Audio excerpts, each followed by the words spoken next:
మంత్రి పదవి దక్కలేదని అసంతృప్తితో ఉన్న కోమటిరెడ్డి రాజగోపాల్ రెడ్డి వరుస ట్వీట్లతో అధికార కాంగ్రెస్ పార్టీలో ప్రకంపనలు రేపుతున్నారు. నిన్న మొన్నటి వరకు కాస్త సైలెంట్ గా ఉన్న రాజగోపాల్ రెడ్డి ఇక తాడో పేడో తేల్చుకునే పనిలో పడ్డట్లుగా కనిపిస్తున్నారు.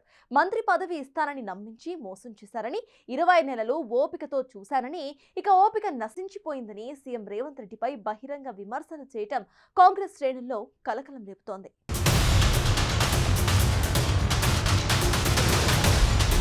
ఉమ్మడి నల్గొండ జిల్లా మునుగోడు కాంగ్రెస్ ఎమ్మెల్యే కోమటిరెడ్డి రాజగోపాల్ రెడ్డి ప్రస్తుతం తీవ్ర అసంతృప్తితో రగిలిపోతున్నారు. ఆయనకు 1-2 సార్లు మంత్రి పదవి కట్టబెడతామని హామీ ఇచ్చిన కాంగ్రెస్ అధిష్టానం తెలంగాణలో కాంగ్రెస్ సర్కార్ ఏర్పడి 20 నెలలు గడుస్తున్నా ఆ హామీని నెరవేర్చలేదు. తొలి మంత్రివర్గం ఏర్పాటులో రాజగోపాల్ రెడ్డి సోదరుడు కోమటిరెడ్డి వెంకట్రెడ్డి కేబినెట్ బెర్త దక్కించుకున్నారు. ఏడాది తరువాత జరిగిన మంత్రివర్గ విస్తరణలోనూ రాజగోపాల్ రెడ్డికి స్థానం దక్కలేదు.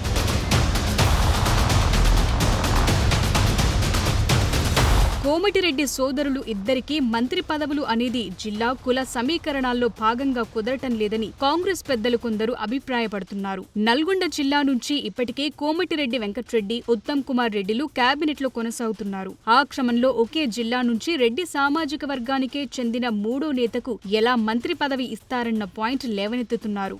అయితే పార్టీలో చేర్చుకుని హామీ ఇచ్చే ముందు తెలియదా సోదరులమని? అలాగే పార్లమెంట్ ఎన్నికల సమయంలో కూడా ఇన్ఛార్జ్ బాధ్యతలు అప్పగించి హామీ ఇచ్చినప్పుడు తెలియదా సోదరులమంటూ కోమటిరెడ్డి రాజగోపాల్ రెడ్డి బహిరంగ విమర్శలు చేస్తున్నారు.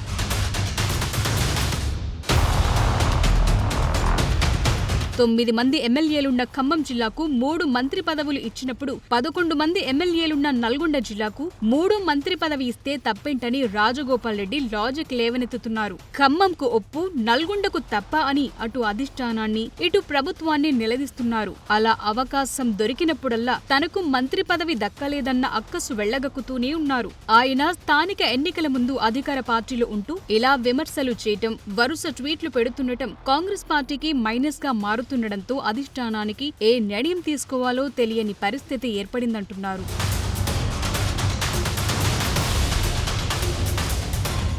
ఓవైపు రాజగోపాల్ రెడ్డి ఇలా విరుచుకుపడుతుంటే సోదరుడు వెంకట్రెడ్డి మాత్రం సీఎం రేవంత్ రెడ్డికి అనుకూలంగా మాట్లాడుతూ మళ్లీ మీరే ముఖ్యమంత్రి అవుతారని అంటున్నారు. సోదరునికి మంత్రి పదవి హామీ విషయం తనకు తెలియదని చెప్పుకొస్తున్నారు. అలా అన్న ఒకలా, తమ్ముడు మరోలా మాట్లాడటం ఎవరికీ అంతుపట్టడం లేదు. ఆ క్రమంలో ఇప్పుడు అందరి దృష్టి రాజగోపాల్ రెడ్డిపై పడింది. ఆయన ఏం చేయబోతున్నారు అని ఆసక్తిగా గమనిస్తున్నారు. గతంలో బీఆర్ఎస్ అధికారంలో ఉన్నప్పుడు కాంగ్రెస్ ఎమ్మెల్యేగా రాజీనామా చేసి ప్రభుత్వంపై కొట్లాడుతూ బీజేపీలో చేరిన రాజగోపాల్ బైపోల్స్ లో ఓడిపోయారు.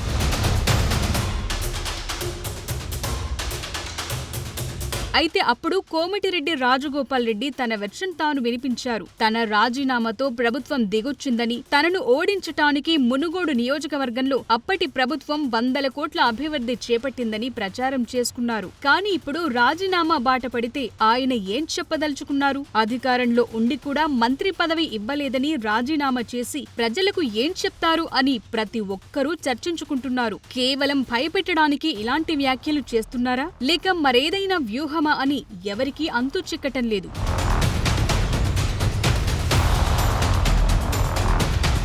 ఆ క్రమంలో రాజగోపాల్ రెడ్డి మునుగోడు అభివృద్ధిని ఫోకస్ చేస్తూ కొత్త వాయిస్ వినిపిస్తున్నారు. మంత్రి పదవిపై మీరు మాటిచ్చారు, ఇచ్చినప్పుడు ఇవ్వండి, కానీ అప్పటి వరకు మాత్రం మునుగోడు అభివృద్ధికి సహకరించండి. అభివృద్ధి నిధుల్లో ఒక్క రూపాయి కూడా ఆపొద్దని కాంగ్రెస్ పెద్దలకు సూచిస్తున్నారు.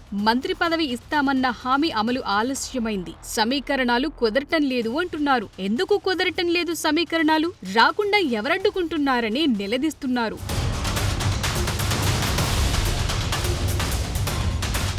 పార్టీలోకి తీసుకున్నప్పుడు తెలియదా మేము ఇద్దరం అన్నదమ్ములమని? పార్లమెంట్ ఎన్నికల సమయంలో 2వసారి ప్రామిస్ చేసినప్పుడు తెలియదా మేమిద్దరం అన్నదమ్ములమని? ఒడ్డు దాటే వరకు ఓడమల్లయ్య, ఒడ్డు దాటాక బోడిమల్లయ్య అన్న చందంగా పార్టీ పెద్దలు వ్యవహరిస్తున్నారని విమర్శలు గుప్పించారు. అన్నదమ్ముల్లో ఇద్దరం సమర్థులమే, ఇద్దరం గట్టివాళ్లమే, ఇద్దరికీ మంత్రి పదవులు ఇస్తే తప్పేంటని ప్రశ్నిస్తున్నారు. ఆలస్యమైనా సరే తాను ఓపిక పడుతున్నానని, మునుగోడు నియోజకవర్గాన్ని అభివృద్ధి చేయాలని డిమాండ్ చేస్తున్నారు.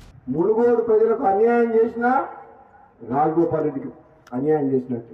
మీ అందరికి అన్యాయం చేసి ఇక్కడ అభివృద్ధికి నిధులు రాలేదంటే నేను శాసనసభ్యులుగా నేను సంతోషంగా ఉంటానా? అంటే మీకు అన్యాయం జరిగితే నాకు అన్యాయం జరిగినట్టు కాదా?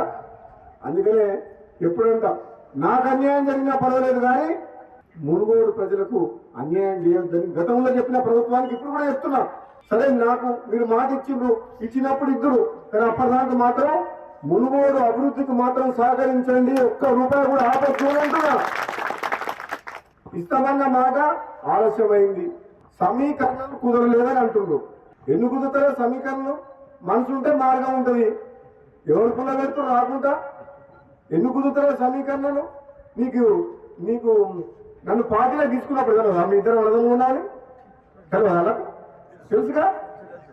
మన పార్లమెంట్ ఎన్నికలప్పుడు రెండోసారి ప్రామిస్ చేసి మాట ఇచ్చినప్పుడు కదా మీ ఇద్దరు వడదలు.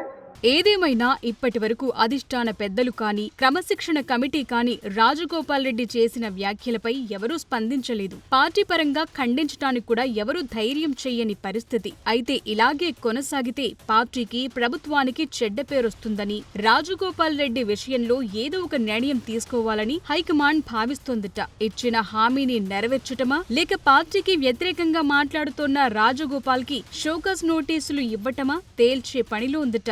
మరీ చూడాలి కోమటిరెడ్డి రాజగోపాల్ రెడ్డి లెక్కలు ఎలా మారతాయో.